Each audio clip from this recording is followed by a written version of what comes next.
बिस्मिल्लाहिर्रहमानिर्रहीम। अस्सलाम वालेकुम रहमतुल्लाहि व बरकातुहू। शाहीन अख्तर पठानी के चैनल में आप सबको खुश आमदीद कहती हूँ।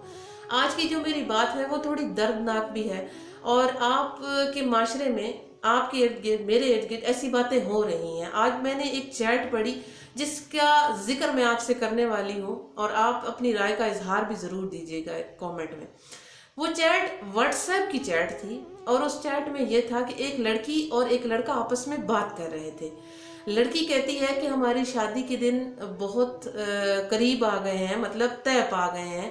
तो लड़का कहता है हाँ ठीक है, मुझे शादी वाले दिन आप कौन सा गिफ्ट दोगी। लड़की कहती है कि गिफ्ट मैं आपको मिल रही हूँ ना, इतना बड़ा तो गिफ्ट है आपके पास। लड़का कहता है नहीं, इसके अलावा मुझे गिफ्ट चाहिए। लड़की कहती है आपको क्या चाहिए इसके अलावा। लड़का कहता है कि मुझे गाड़ी चाहिए। लड़की कहती है कि कौन सी गाड़ी, कितने की आएगी।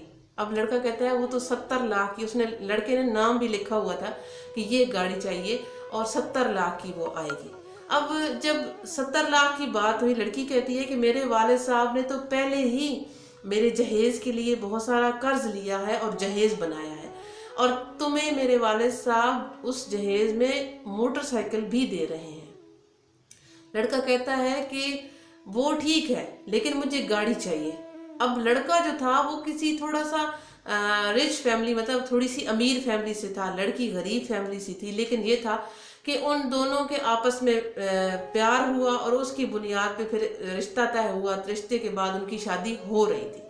अब लड़का जो है उससे कह रहा है कि मुझे गाड़ी चाहिए। अब लड़की गरीब है, लड़की बार बार यही कह रही है कि मेरे वालिद साहब ये अफोर्ड नहीं कर सकते, वो गाड़ी नहीं दे सकते।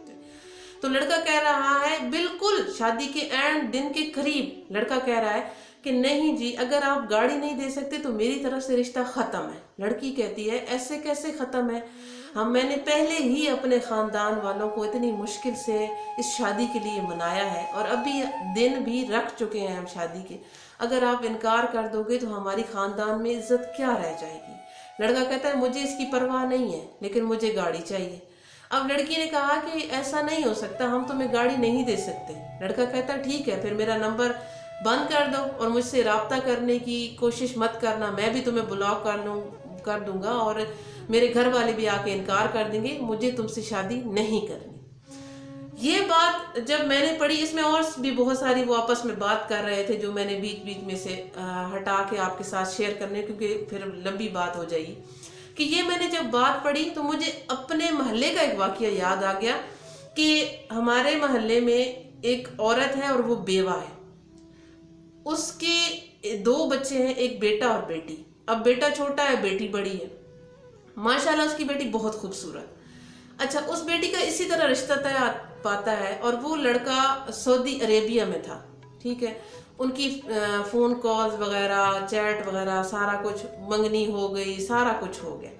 अब क्या हुआ कि जब एंड टाइम पे लड़की वालों ने इतनी मुश्किल से, उन गरीब बंदों ने पैसे जोड़ के, उसकी माँ ने पता नहीं किधर से लिए, जोड़ के अपनी बेटी का जहेज बनाया था। फिर उन्होंने उस घर में, मतलब दिन तय पा गए कि 3-4 दिन के बाद या 7-8 दिन के बाद उसकी शादी थी। उस लड़के ने सऊदी अरेबिया से आना था।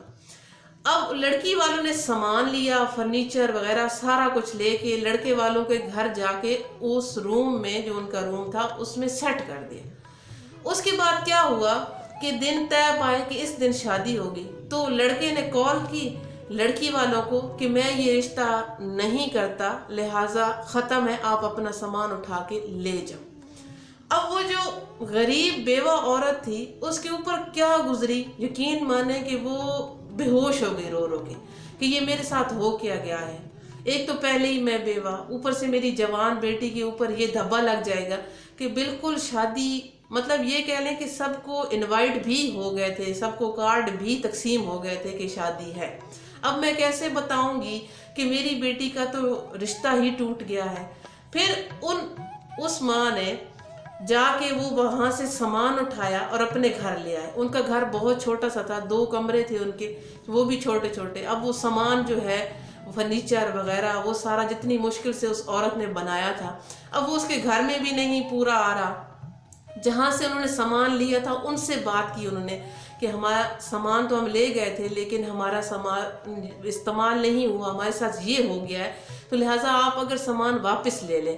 تو وہ سامان والے تھے، انہوں نے 1.5 لاکھ کا سامان دیا تھا، لیکن انہوں نے کہا تھا آپ ہمیں یہ سامان واپس کریں لیکن یہ 1 لاکھ روپے کا ہم لیں گے، مطلب 50,000 ان کو وہاں سے نقصان ہو گیا۔ وہ عورت بہت پریشان، بہت روتی تھی، لیکن اگلا بندہ یہ نہیں سوچ رہا کہ اگر آپ کو شادی نہیں کرنی تھی تو آپ پہلے ہی منع کر دیتے، کسی کا اتنا نقصان تو نہ ہوتا، کسی کا دل تو نہ ٹوٹتا۔ لیکن آج کل کے معاشرے میں یہ لوگ نہیں سوچتے، ہمیشہ پتہ نہیں لوگ پیسہ دیکھتے ہیں، دولت دیکھتے ہیں، لیکن انسان کو کوئی نہیں دیکھتا اور لمحہ بھی نہیں لگاتے، ایک پل میں یہ سارے رشتے توڑ کے رکھ دیتے ہیں۔ جو کہ اتنی سالوں سے، اتنی عرصے سے کسی نے عزت بنائی ہوتی ہے، اس کو ایک جھٹکے میں مٹی میں ملا کر یہ لوگ رکھ دیتے ہیں۔ آخر کار ایسا لوگ کیوں کرتے ہیں؟ کیا ان کو اپنے پیسے پہ بہت زیادہ غرور ہوتا ہے؟ اپنے مقام پہ وہ تکبر کر رہے ہوتے ہیں؟ اللہ معاف، تکبر نہیں کرنا چاہیے، گناہ ہے، لیکن وہ ایسا کیوں کر رہے ہوتے ہیں کہ غریبوں کے ساتھ یا کسی کوئی بے بس کے ساتھ وہ ایسا کر رہے ہوتے ہیں، نا انصافی کر رہے ہوتے ہیں، کسی کے سر سے چھت چھین لیتے ہیں، کسی کے پیروں تلے سے زمین چھین لیتے ہیں، حتیٰ کہ یہ بھی کوشش کرتے ہیں کہ یہ جو نوالا کھا رہا ہے یہ بھی اس کے منہ سے چھین لیا جائے۔ تو یہ ایسا لوگ کیوں کرتے ہیں؟ ایسا خدا را مت کیا کرو، کیونکہ بہت مشکل سے اور بہت محنت سے والدین نے تنکا جوڑ کے بیٹیوں کو رخصت کیا ہوتا ہے۔ تو اگر آپ ایک لمحے میں، ایک جھٹکے میں یہ سارا چیز ختم کر دیتے نا، تو یقین مانے ان کی جو اندر سے آہ نکلتی ہے وہ عرش تک جاتی ہے اور عرش ہلا دیتی ہے، اور اس کا حساب پھر آپ سے کیا ہوگا یہ آپ سوچ بھی نہیں سکتے۔ اور یہ دنیا واقعی ہی مکافات عمل ہے۔ اگر آپ کسی کو دکھ دیں گے، آپ کسی کو تکلیف دیں گے، تو وہ آپ کے اوپر بھی ضرور آئے گی، وہ آپ بھی ضرور بھگتیں گے وہ اس تکلیف کو، اس درد کو، اس مشکل وقت کو۔ لیکن اللہ تبارک و تعالیٰ اپنے نیک بندوں کو ہی آزماتا ہے۔ اللہ تبارک و تعالیٰ اپنے نیک بندوں سے جب آزمائش لیتا ہے تو ان کو اپنے قریب کرتا ہے، اور یہ میں نے محسوس کیا ہے کہ جب مشکل میرے اوپر بھی آئی ہے نا، تو اللہ پاک نے مجھے بھی اپنے قریب کیا ہے، میں اللہ سے جڑ گئی ہوں۔ تو یہ ہوتا تھا کہ پہلے نماز میں بھی انسان کو اتنا وہ سکون نہیں آتا تھا، لیکن جب بندے کے اوپر تکلیف آتی ہے تو ہر ایک سجدے میں سکون آتا ہے، ہر ایک سجدہ اتنا لمبا کرنے کو دل کرتا ہے، بندہ کہتا ہے کہ بس یہاں ہی سکون ہے اور کہیں نہیں سکون ہے۔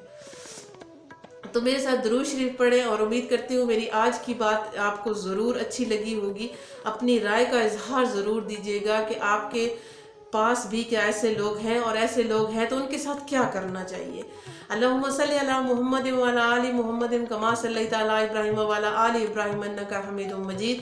اللہم بارک علی محمد وعلی آل محمد کما بارکت علی ابراہیم وعلی آل ابراہیم انک حمید مجید۔ آج تھوڑی ایموشنل ویڈیو بھی ہو گئی، کیونکہ انسان کے اوپر جو حالات انسان کے گزرے ہوتے ہیں نا، وہ پھر اس کو یاد آنے لگ پڑتے ہیں۔ تو دعا کرتی ہوں آپ سب جہاں رہیں خوش رہیں، آباد رہیں، سلامت رہیں، مجھے اپنی دعاؤں میں یاد رکھیں۔ اور جو لوگ میرے چینل پہ نئے آئے ہیں، اگر نئے ہیں تو سبسکرائب کر دیں اور لائک بھی کر دیں، اور اپنی رائے کا اظہار بھی ضرور کیجیے گا۔ مجھے دیجیے اجازت، پھر انشاءاللہ تعالیٰ کسی نئی اچھی بات کے ساتھ آپ کی خدمت میں حاضر ہوں گی۔ تب تک کے لیے فی امان اللہ۔